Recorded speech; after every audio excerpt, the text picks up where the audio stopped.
Martin had always been a man obsessed with appearances. In the corporate world, he believed reputation was everything. So when a company gala approached, he made a decision that would change his life forever. Instead of bringing his wife, Claire, the woman who had stood by him for years, he asked his secretary, a young and polished woman named Jenna, to be his date. His excuse was that Claire was too simple and would embarrass him in front of his partners. Claire was devastated when he told her. She had spent weeks planning to attend the gala, even saving up to buy a dress she thought would make him proud. But Martin dismissed her tears with a cold wave of his hand. "You wouldn't fit in," he said. At the event, Martin strutted in with Jenna on his arm. Colleagues whispered, some raising their eyebrows, but Martin ignored them. He thought he looked powerful, successful, untouchable. The night went smoothly at first. Wine, laughter, handshakes. Martin introduced Jenna as his partner in business, conveniently leaving out the secretary part. He thought he had fooled everyone. But then the unimaginable happened. The chairman of the board tapped his glass for attention. "Ladies and gentlemen," he said, smiling, "tonight we're recognizing one special guest who has shown extraordinary strength and generosity." The lights dimmed slightly, and the chairman gestured toward the doors. "Please welcome Claire Dawson."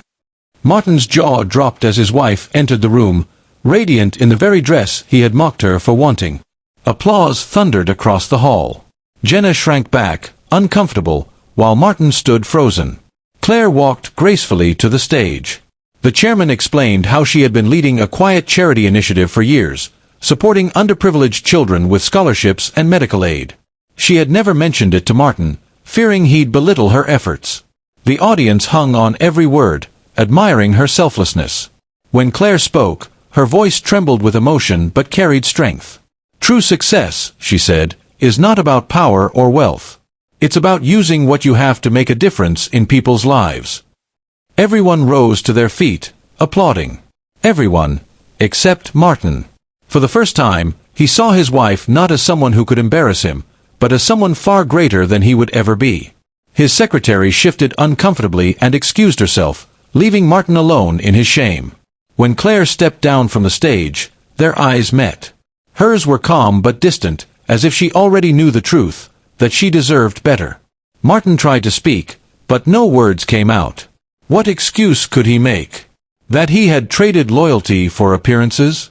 That he had chosen pride over love? The night ended with Claire surrounded by admirers, while Martin stood in the shadows, invisible. And for the first time in his life, he realized the cost of his arrogance. He had wanted to appear powerful, but in doing so, he had lost the only person who ever truly made him strong.